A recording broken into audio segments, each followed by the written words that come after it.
Praise the lord. ప్రభు పేరిట దినంలోకి మీకు అందరికీ వందనాలు. ఈ దినం ప్రభు మన కొరకు ఏర్పాటు చేసుకున్న వాక్య భాగము యోహాను సువార్త 5వ అధ్యాయము 1 వచనం నుంచి 18 వచనాలు ధ్యానం చేసుకుందాం. అటు తరువాత యూదుల పండుగ ఒకటొచ్చెను. కనుక యేసు యెరూషలేమునకు వెళ్ళెను.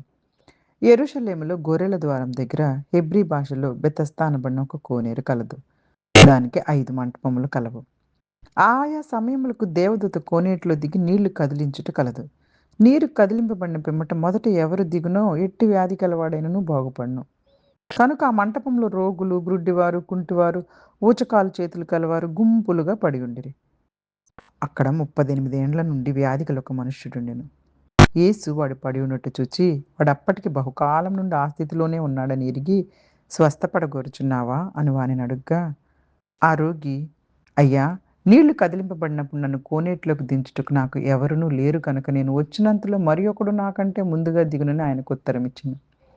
యేసు నువ్వు లేచి నీ పరుపెత్తుకొని నడువమని వానితో చెప్పగా, వెంటనే వాడు స్వస్థత నొంది తన పరుపెత్తుకొని నడిచెను. ఆ దినము విశ్రాంతి దినము గనుక యూదులు, ఇది విశ్రాంతి దినము కదా, నీవు నీ పరుపెత్తుకొన తగదే అని స్వస్థత నొందిన వానితో చెప్పిరి. అందుకు వాడు, నన్ను స్వస్థపరిచిన వాడు నీ పరుపెత్తుకొని నడవమని నాతో చెప్పినెను. వారు, నీ పరుపెత్తుకొని నడవమని నీతో చెప్పిన వారెవరని వానిని అడిగిరి. ఆయన ఎవరు స్వస్థత నొందిన వానికి తెలియలేదు. ఆ చోటు గుంపు కూడి ఉండెను గనుక యేసు తప్పించుకొని పోయెను. అటు తరువాత యేసు దేవాలయంలో వానిని చూచి, ఇదిగో స్వస్థత నొందితివి, మరి ఎక్కువ కీడు నీకు కలగకుండానట్లు ఇకను పాపము చేయకుమని చెప్పగా, వాడు వెళ్ళి తను స్వస్థపరిచిన వాడు యేసు అని యూదులకు తెలియచెప్పెను. ఈ కార్యములను విశ్రాంతి దినం చేసినందున యూదులు యేసుని హింసించిరి. అయితే యేసు, నా తండ్రి ఇదివరకు పని చేయుచున్నాడు, నేనును చేయుచున్నానని వారికి ఉత్తరమిచ్చెను. ఆయన విశ్రాంతి దినాచారం మీరుట మాత్రమే కాక, దేవుడు తన సొంత తండ్రి అని చెప్పి తన దేవునితో సమానునిగా చేసుకొనెను గనుక, ఇందు నిమిత్తం యూదులు ఆయనను చంపవలెనని మరి ఎక్కువగా ప్రయత్నము చేసిరి. హల్లెలూయా! హల్లెలూయా! పరిశుద్ధ దేవుడు ఈరోజు ఈ వాక్య భాగం ద్వారా మనతో మాట్లాడడానికి ఇష్టపడుతూ ఉన్నారు. ఈ యొక్క భాగము మనము అనేక సార్లు ధ్యానం చేసుకున్నాం. యేసుక్రీస్తు ప్రభువారు ఇక్కడ చేసిన ఒక అద్భుతమే కాదు కానీ, తాను ఎవరు అంటే దేవుని కుమారుడిని నేను అన్న సత్యాన్ని ఇక్కడ వెల్లడి చేశారనమాట. ఇది యోహాను సువార్తలో చాలా ముఖ్యమైనటువంటి భాగము. యేసుక్రీస్తు ప్రభువారు గలిలయ పరిచర్య చేసిన తర్వాత యూదుల పండగ కోసం తిరిగి యెరూషలేముకొచ్చారు. అక్కడ బెతస్దా అనేటటువంటి ఒక కోనేరుంది. ఆ బెతస్దా అంటే కృప అనమాట. అక్కడ ఆ బెతస్దా అనే పేరుకు కృపా మందిరం అని కూడా పేరు. ఆ కొలను చుట్టూ 5 మంటపాలున్నాయి. అనేక మంది రోగులు అక్కడ ఉన్నారంట.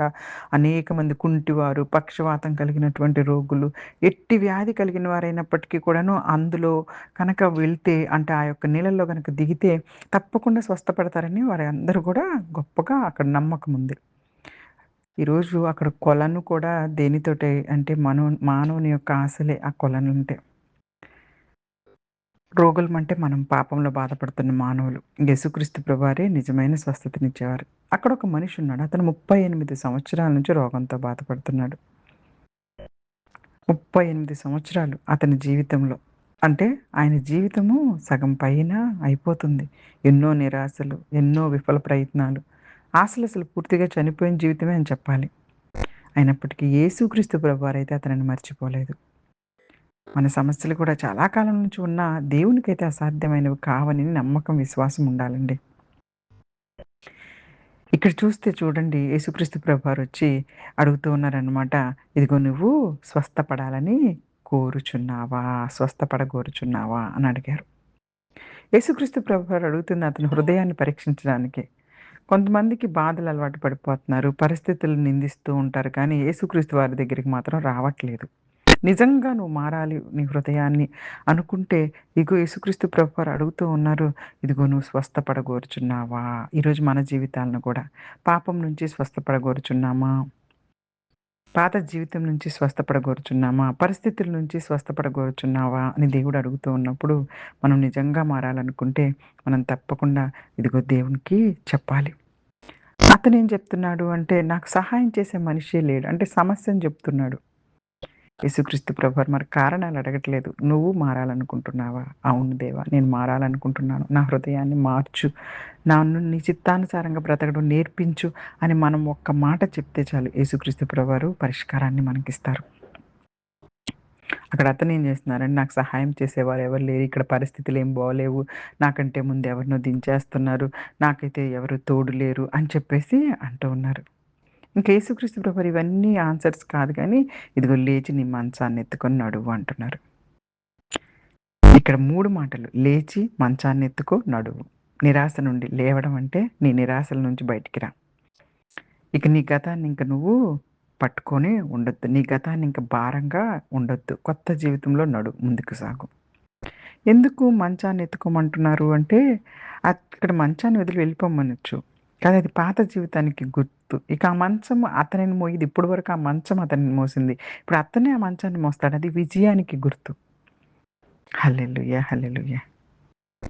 ఇక్కడ యేసుక్రీస్తు ప్రభు చెప్పగానే వెంటనే స్వస్థతొచ్చేసింది. యేసుక్రీస్తు ప్రభువారు ఇక్కడేం ప్రార్థన చేయలేదు, నూనె పూయలేదు, మందులివ్వలేదు, మాటతో స్వస్థపరిచారు. ఆయన ఒక్కొక్కరిని ఒక్కొక్క రకంగా స్వస్థపరిచారు. ఆయనకి చేసినట్టే నాకు చేయాలి, లేకపోతే వాళ్ళకి జరిగినట్టే మనకి జరగాలని ఈ లోకంలో కూడా మనం అనుకోవడానికి వీల్లేదు. ఆయన ఎవరి జీవితాలకు తగిన విధంగా వారి జీవితాల్లో కావాల్సినవి అనుగ్రహిస్తారు, స్వస్థతలను అనుగ్రహిస్తారు, ఆశీర్వాదాలను అనుగ్రహిస్తారు. అన్ని విషయాల్లో మనకి ఏం అవసరమో అన్నిటిని కూడా ఆయన చిత్తంలో నెరవేరుస్తారు. ఆయనకి మహిమొచ్చేలా చేస్తారు. హల్లెలూయా! హల్లెలూయా! అంతేగాని అతనికిచ్చినట్టే నాకివ్వండి అనంతమునికి అవసరం లేనే లేదు. వెంటనే ఇక్కడ చూడండి ఒక రోగి అన్ని సంవత్సరాల నుంచి అక్కడ పడిపోయి ఉన్న వ్యక్తిని ఎవరు పట్టించుకోలేదు కానీ అక్కడున్న మత నాయకులు, ఆ సందర్భాల్లో యూదులు గాని ఈళ్ళెవ్వరూ ఇప్పుడు మాత్రం రోగి స్వస్థత పొందడం చూసి ఎవరు సంతోషించట్లా. ఎందుకు మంచాన మోస్తున్నావు? ఇది విశ్రాంతి దినం గదా! అక్కడ జరిగిన అద్భుతాన్ని అసలు గ్రహించట్లేదు. ఈరోజు కూడా దేవుడు చేస్తున్నటువంటి అనేకమైన మేలులను మర్చిపోయేసేసి ఆచారాలు పాటించట్లేదని గొడవలు పెట్టుకునేవాళ్ళు, లేతే మీ ఆచారాలని మా ఆచారాలతోటి ఎందుకు ఇబ్బంది పెడుతున్నారని ఎన్నో రకాలైనటువంటి బయట చూస్తూ ఉంటే ఏదేదో గొడవలు.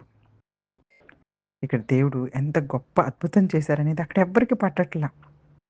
మనల్ని పాపం నుంచి రక్షిస్తున్నారు యేసుక్రీస్తు ప్రభువారనేది ఈ లోకంలో అందరికీ చెప్తుంటే అర్థం కావట్లేదు. మళ్ళా ఆ తర్వాత యేసుక్రీస్తు ప్రభువారు చూడండి అక్కడ మనందరికీ తెలుసు. అసలు నీ పరుపెత్తుకొని నడవమని చెప్పింది ఎవరని అతన్నడిగారు. అతడు నాకు తెలీదని చెప్పారు. ఆ తర్వాత యేసుక్రీస్తు ప్రభువారు ఆలయంలో అతనిని కలుసుకున్నారు.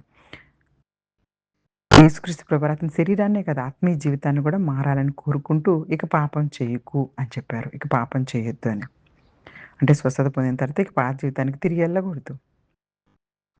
ఇంక వెంటనే ఈ విషయం వెళ్లి అతను నన్ను స్వస్థపరిచేది యేసుక్రీస్తు ప్రభువారని చెప్పగానే యూదులు విశ్రాంతి దినంలో పని చేయరాదు అని బాగా నమ్ముతారు కాబట్టి ప్రతిరోజు అక్కడికి వచ్చి వాళ్ళంతా కూడా మిగతా పనులు మిగతా రోజులు చేసుకోవచ్చు కదా! విశ్రాంతి దినం ఎందుకు చేసుకోవాలని యేసుక్రీస్తు ప్రభువారి మీద మరలా చూడండి కోప్పడతా ఉన్నారు. మన దేవుడు ప్రతిదినం పనిచేసే దేవుడండి. మనకు శ్వాసిస్తున్నారు, జీవాన్ని కాపాడుతున్నారు, కృప చూపిస్తున్నారంటే తండ్రి పని చేస్తున్నారు ప్రతిదినము. నా తండ్రి పని చేస్తున్నాడు, నేను కూడా పని చేస్తున్నాను అని చెప్పేసి యేసుక్రీస్తు ప్రభువారు వాళ్ళకి చెప్పారు. విశ్రాంతి దినాన్ని ఉల్లంఘించారని చెప్పేసేసి ఇప్పుడు వాళ్ళకి కోపం అన్నమాట. అలాగే దేవుని తన సొంత తండ్రి అని చెప్పినందుకు యేసుక్రీస్తు ప్రభువారిని దేవునితో సమానుడుగా ప్రకటించుకున్నాడని ఇంకా ఆయనను చంపాలని ప్రయత్నం చేస్తున్నారు. ఎంత మూర్ఖంగా, ఎంత భయంకరమైన పరిస్థితిలో చూడండి. యేసుక్రీస్తు ప్రభువారు ఈ యొక్క అధ్యాయంలో ఈ మొదటి భాగం అంతట్లో కనిపించేటటువంటి స్వభావం ఆయన బాధల్లో ఉన్న వారిని వెతికి రక్షించడానికి ఎళ్తున్నారు. ఆ వెతికి ఆయన మన దగ్గరకొస్తున్నప్పుడు ఆయనని మనం ఇంకా బాధ పెడుతూ మన హృదయాన్ని మూసుకొని పెట్టేసుకుంటూ మారటానికి ఇష్టం లేకుండా ఉండకూడదు. ఆయనే మన దగ్గరకొచ్చి మాట్లాడుతూ ఉన్నప్పుడు స్వస్థతనిచ్చే దేవుడిని, పాపాన్ని క్షమించే దేవుడు, దేవుని కుమారుడాయన. ఆయనకు అన్ని అధికారాలున్నాయి. కాబట్టి ఎంతకాలం సమస్యల్లో ఉన్న యేసుక్రీస్తు ప్రభువారు మనకు మార్పు తేగలరు. మన పరిస్థితుల కంటే మన విశ్వాసాన్ని చూస్తారు. కొత్త జీవితాన్నిస్తారు. పాత వాటిల నుంచి విముక్తి కలిగిస్తారు. కాబట్టి దేవుని కృప పొందిన తర్వాత పరిశుద్ధమైన జీవితాన్ని మనం గడపాలి. ఆయన రక్షకుడు. హల్లెలూయా! హల్లెలూయా! యేసుక్రీస్తు ప్రభువారు లేచి నడవమని పిలుస్తున్నప్పుడు మనం విధేయతతో స్పందిస్తున్నామా? ఎన్నో సంవత్సరాల నుంచి మన జీవితాల్లో మార్పు లేకుండా ఉన్నాము కదా! నేను దేవునితో సజీవమైన సంబంధాన్ని పెంచుకుంటున్నానా? లేక ఇంకా ఎక్కడో ఆచారాల్లో మిగిలిపోతున్నానా? ఒక్కసారి మనల్ని మనం పరిశీలించుకోవాలి. మన ఆశలు, మనయన్నీ విఫలమైన చోట యేసుక్రీస్తు వారి కృప క్రొత్త ఆరంభాన్నిస్తుంది. ఆయన మాటలను విశ్వాసంతో స్వీకరించి, విధేయతతో చూపించినప్పుడు శారీరకంగా, ఆత్మీయంగా, జీవితపరంగా నిజమైన మార్పు ప్రారంభమవుతుంది. చిన్న వాక్యాన్ని దేవుడు ఆశీర్వదించి దీవించునుగాక. ఆమేన్. God bless you all. God bless you all.